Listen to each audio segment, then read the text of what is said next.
solemnly affirm that the evidence you shall give relative to the cause now under consideration shall be the whole truth and nothing but the truth under the names and allegations.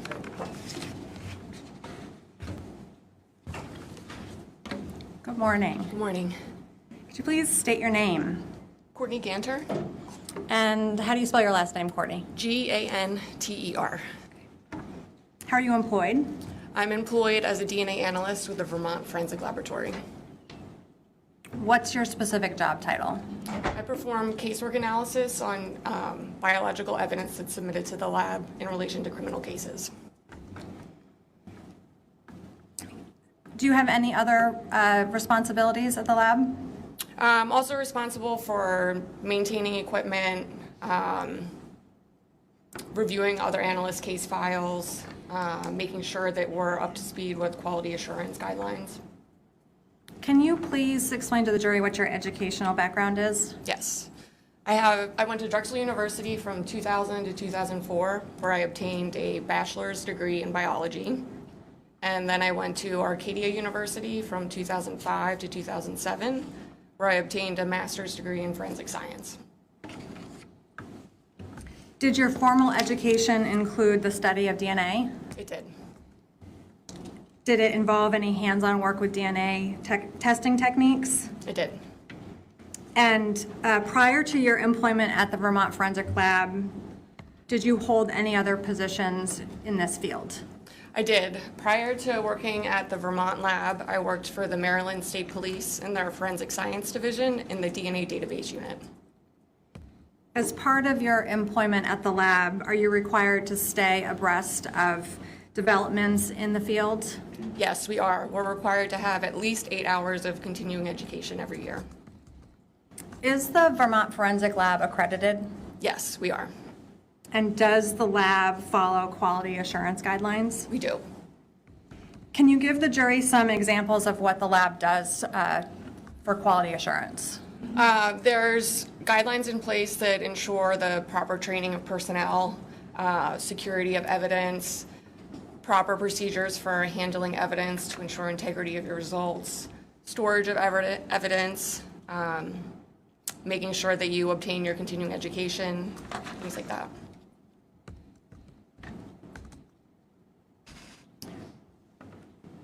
I don't have to, but I would move to qualify Ms. Ganter as an expert in DNA. Thank you, Judge. Okay, no qualified. Can you explain to the jury what DNA is? DNA stands for deoxyribonucleic acid, and it's the genetic material that you inherit from your parents. Where is it found in human beings? DNA is found in all nucleated cells throughout your body. And that means that the DNA that's present in your blood is the same as the DNA that's present in your saliva, is the same as DNA that's present in your teeth. Is the DNA in all people the same? The testing that we do, which is called STR analysis, the DNA profiles will be different from individual to individual. What about identical twins? Identical twins will have the same DNA profile. And so you mentioned this STR analysis. What does that stand for? STR stands for short tandem repeat, and these are small repeating patterns that are found in different locations in our DNA. During STR analysis, we utilize a commercially available kit that will look at 22 different locations. The number of times that this pattern repeats is called an allele, and the locations that we're looking at are called loci. At each location, you inherit one allele from your mom and your dad. And the combination of the locations that we look at with the alleles that are present at those locations is what is our DNA profile. And that's what we use to make comparisons to evidence in a case. Are there some basic steps in this testing process? Yes. And can you explain those basic steps? There's 4 main steps. The first step is called extraction, and during this step we treat our sample with a series of chemicals to isolate the DNA. The second step is called quantitation, and during this step we estimate how much DNA is present in our sample. The third step is called amplification, And we use a method called PCR, which is the polymerase chain reaction, to make multiple copies of just those alleles that we're interested in at the 22 locations. The final step is called DNA typing or visualization. And during this step, we use an instrument that's called a genetic analyzer. This instrument separates out the alleles by size and location, and it gives us a data printout. This printout is called an electropherogram. It basically looks like an EKG from like a heart monitor. It's a bunch of spikes. And this is the printout that we use to make our comparisons to evidence in the case. Is this STR analysis commonly used in the United States? Yes, it is. And are there controls used in this testing process? Yes, we utilize controls from the start to the end of the process, and these controls help to ensure the integrity of our materials that we're using as well as the results that we're getting. And what steps do you take to deal with potential contamination? We will generally utilize our controls to help us to determine if there's any sort of contamination. It also helps us to kind of track back and troubleshoot where the contamination may have occurred. What type of results can you get from a DNA analysis? There's a few, well, there's many different types of results. Some of the most common is obtaining a single source profile, which is a DNA profile that comes from one individual. This profile can be used to make comparisons to reference samples submitted from victims, suspects, or anyone else involved in the case. We can also get a mixed DNA profile, which is just a DNA sample that has more than one person contributing DNA to it. We can sometimes use that to make comparisons, but sometimes it isn't of sufficient quantity or quality to make a definitive determination. So we would say that this is for exclusion only. Another result we could get is just no DNA profile was obtained, and that's just due to the quantity that's present in the sample, or lack of quantity that's present in a sample.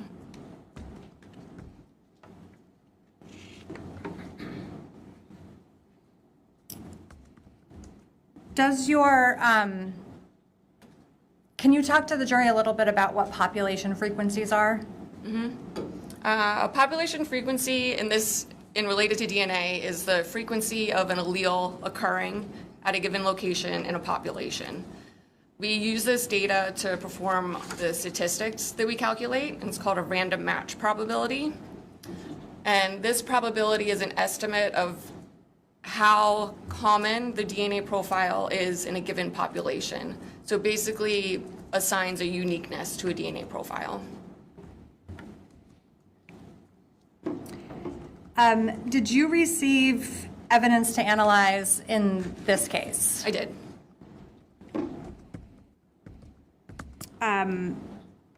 Before I have you start talking about that, I'm going to have Judge Pack read a stipulation. So, Judge, we have stipulation 125, Exhibit 125, which is stipulation number 10. Any objection? No objection, thank you.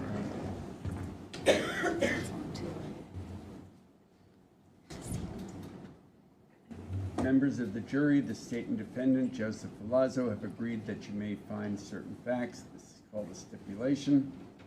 A buccal swab was collected from the defendant, Joseph Ferlazzo's left cheek on October 19, 2021 by Vermont State Police and sent to the Vermont Forensic Lab. This buccal swab was analyzed by Courtney Ganter at the Vermont Forensic Lab and was in the same condition at the time of the analysis as it was when it was collected from Mr. Ferlazzo on October 19, 2021. This item was logged by the Vermont State Police as evidence item number 3/CSST number 1. This item was logged by the Vermont Forensic Lab as item number A1. The chain of custody of the buccal swab from Mr. Ferlazzo is not being challenged. A DNA card was collected from Emily Ferlazzo's body on October 20th, 2021 by Vermont State Police during Emily Ferlazzo's autopsy at the Office of the Chief Medical Examiner. This DNA card was sent to the Vermont Forensic Lab. This DNA card was analyzed by Courtney Ganter at the Vermont Forensic Lab and was in the same condition at the time of the analysis as it was when it was collected from Emily Ferlazzo's body on October 20th, 2021. This item was logged by the Vermont State Police as evidence item number 51/OCME number 15. This item was logged by the Vermont Forensic Lab as item number A4. A red pillow was collected from bag number 1 on October 20th, 2021 by Vermont State Police during Emily Ferlazzo's autopsy at the office of the Chief Medical Examiner. A cutting from the red pillow was sent to the Vermont Forensic Lab. This cutting was analyzed by Courtney Ganter at the Vermont Forensic Lab and was in the same condition at the time of the analysis as it was when it was collected from bag number 1 on October 20th, 2021. This item was logged by Vermont State Police as evidence item number 59/OCME number 1B. This item was logged by the Vermont Forensic Lab as item number A6. Chain of the cutting from the red pillow is not being challenged. DNA swabs were collected from a reddish-brown stain on a mattress on October 19th, 2021 by Vermont State Police during a search of the camper pursuant to a valid search warrant. These swabs were sent to the Vermont Forensic Lab. These swabs were analyzed by Courtney Ganter at the Vermont Forensic Lab and were in the same condition at the time of the analysis as they were when collected from the mattress during the search on October 19th, 2021. This item was logged by the Vermont State Police as evidence item number 77/CCSE ban number 17A. This item was logged by the Vermont Forensic Lab as item number A10. Chain of custody of the DNA swabs collected from the reddish-brown stain on the mattress is not being challenged.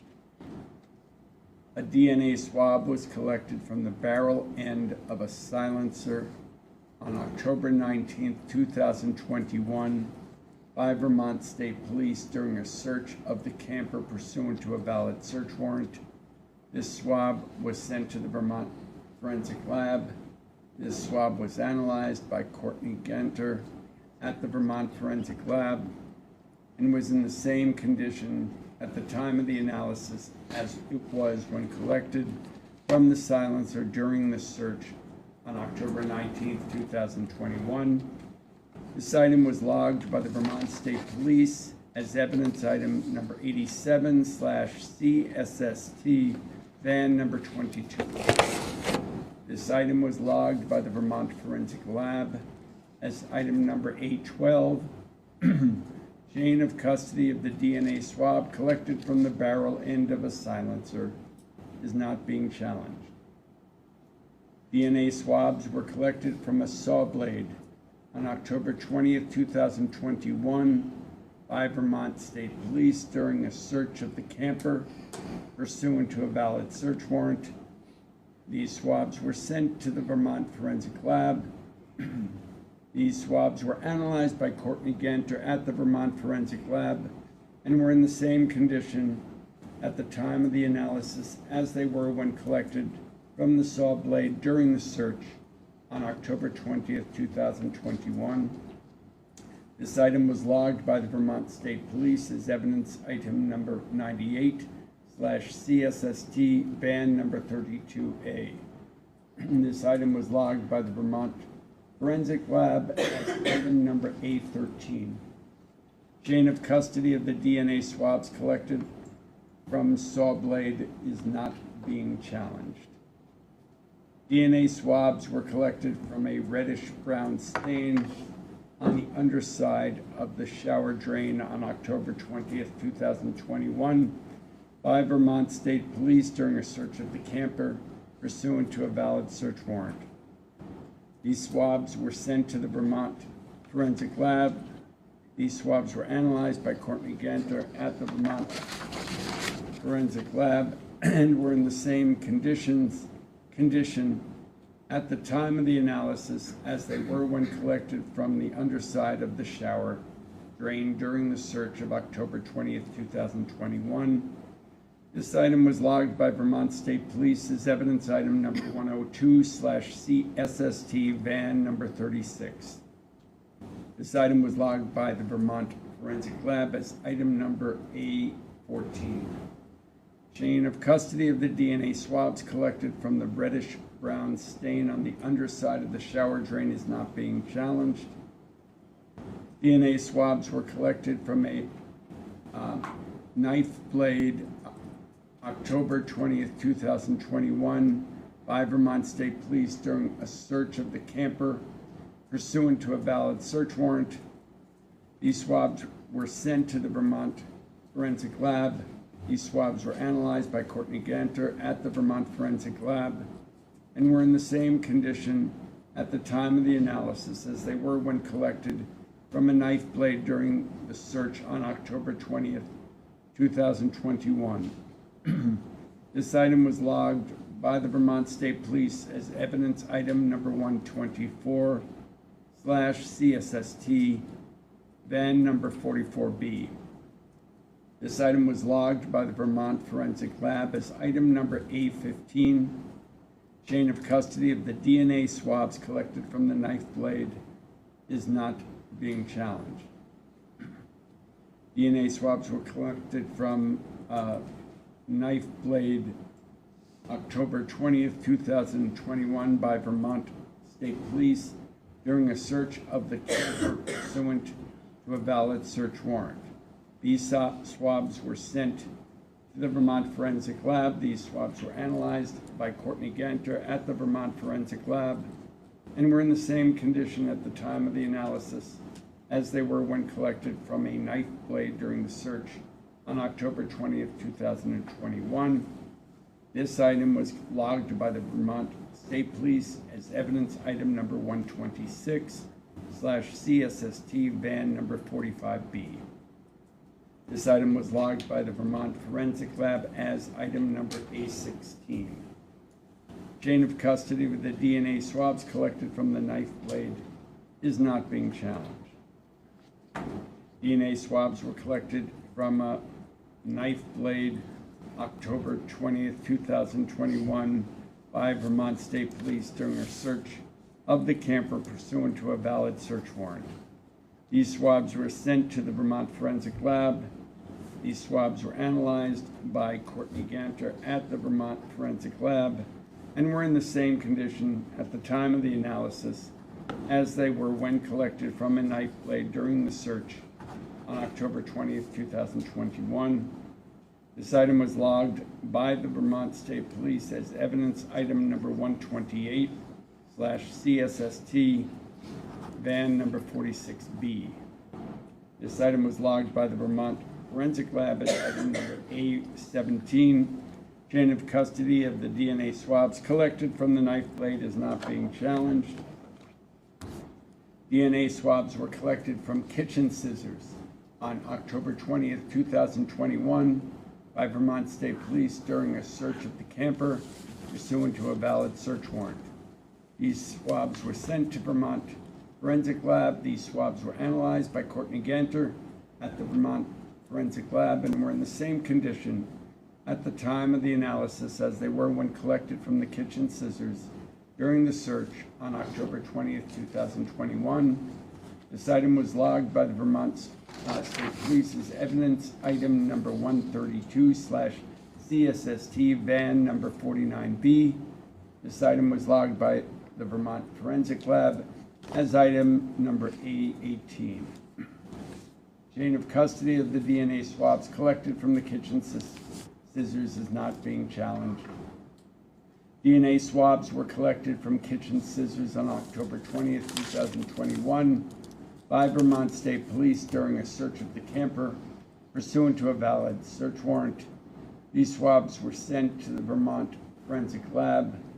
These swabs were analyzed by Courtney Ganter at the Vermont Forensic Lab and were in the same condition at the time of the analysis as they were when collected from the kitchen scissors during the search on October 20th, 2021.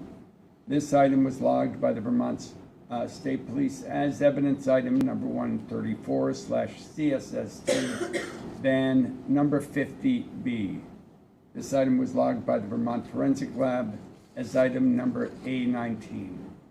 Chain of custody of the DNA swabs collected from the kitchen scissors is not being challenged. As with any evidence in this trial, you must decide what weight you will give this stipulation. And states 125 is in there.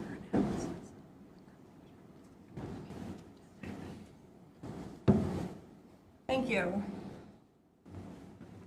Okay. So after hearing that, the jury now knows that you received a bunch of items for testing. Of the items that you received, the first two that was read in the stipulation were a sample from Emily Ferlazzo and Joseph Ferlazzo. What is the point of receiving those kinds of samples? The point of receiving those samples is to make comparisons from the evidence samples that are submitted in a case. And to be clear, you don't do any sort of STR analysis on those? We do. You They go through the same process as the evidence samples. They just get processed at a separate time. And of all the other samples that were mentioned, did you test those samples in accordance with your training and experience? I did.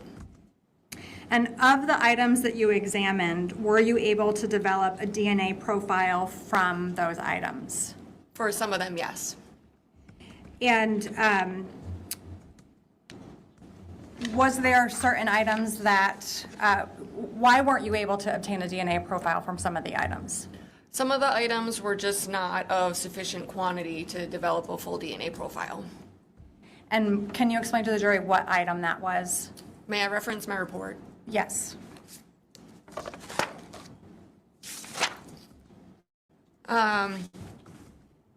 So there was one sample, item A18, which is a sample from a blade and divot.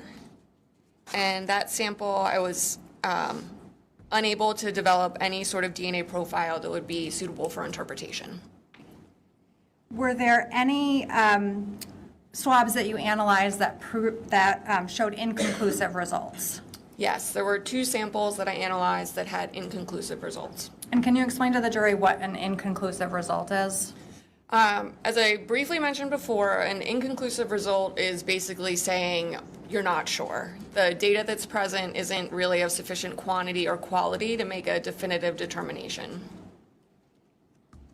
And what were the samples or what were the swabs that you obtained an inconclusive result on? Those two items were items A12, which was the barrel end of a suppressor, as well as item A19, which was another blade.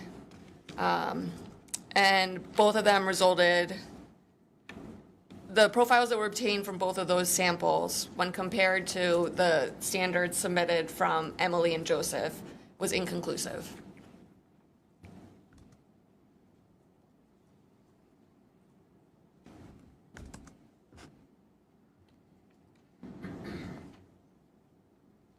And did you, were there any swabs that you obtained a result that there was a mixture of DNA profiles on?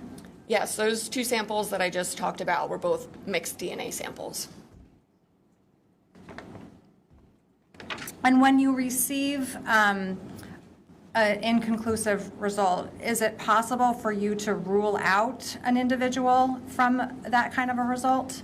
The data that's present in those types of samples, you are able to make exclusions if data does not match. In this case, that wasn't the case. Data was consistent, so I can't say for sure who the source of the DNA is, but inconclusive as to their contributions to that sample. And so of the remaining 6 swabs, were you able to match those 6 swabs to either Emily or Joseph? The remaining 6 swabs were consistent with Emily. And as part of your analysis of those 6 swabs, were you able to do a statistical calculation of the profile you obtained? Yes. And what was the result of that? Well, let's start with item 46B, which is your item number. A17. Yes, A17. What was the statistical calculation on that item? For A17, which was a blade, I obtained a partial DNA profile, meaning it wasn't a full DNA profile. And the statistic that was calculated, that the probability of randomly selecting an unrelated individual that would exhibit that partial DNA profile at only one location is approximately 1 in 51 from the combined population. And did you obtain a different statistical analysis for the remaining 5 samples? Yes, I did. And what was the statistical calculation on those samples? The probability of randomly selecting an unrelated individual exhibiting the DNA profile at the full 22 loci that were tested is greater than 1 in 1 quadrillion from the combined population. What is a quadrillion? A quadrillion is a very large number, and it's basically the next number. If you're counting by large numbers, you go million, billion, trillion. Quadrillion would be the next set. And so how many zeros is that? There's 15 zeros. What's the world's population? About 8 billion. And so how much is a quadrillion beyond the Earth's population? So to get to a quadrillion, you'd have to take the world's population and multiply it by 125,000. Can you explain to the jury what the truncation process is on this statistical analysis? So we report our stats. We don't report numbers greater than 1 in 1 quadrillion for 2 reasons. One, based on our testing and doing these calculations, we recognize that once you have a full DNA profile, your numbers are generally way, way larger than a quadrillion. And that said, once you get to numbers larger than a quadrillion, which is already kind of a big number that's hard to handle, the enormity of the numbers start losing their impact. It doesn't really make a difference. They're just really, really, really big numbers. So we truncate at 1 quadrillion. And did you get actual numbers in this case? Yes. And what were the actual numbers? I'm referring to my report or my case file, if that's okay.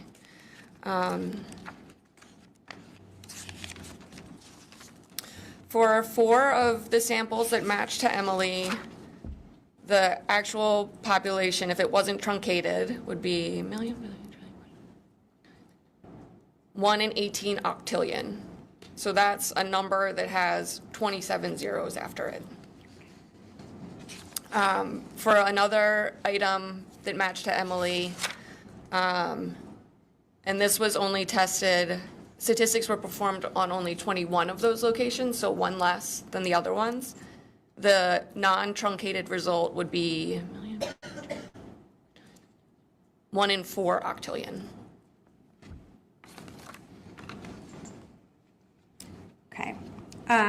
So to summarize, you were able to conclusively match Emily's DNA to 6 items? Yes. And those items were your numbers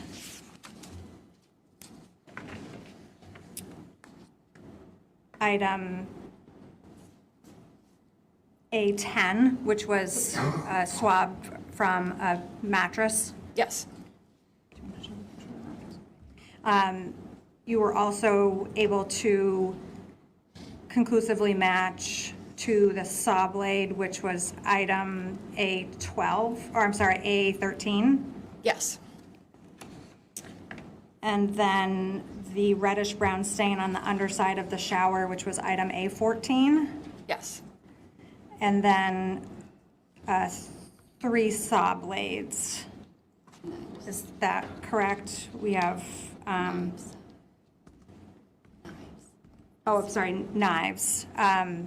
A15, Yes. A16, Yes. and A17. Yes.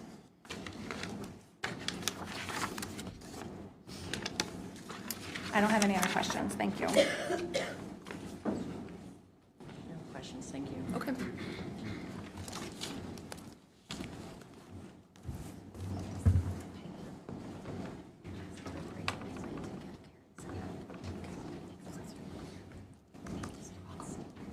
Judge, I'm asking for a morning break. We have to set up technology for our next witness anyway. We'll take a 15-minute morning break. Thank you. All rise.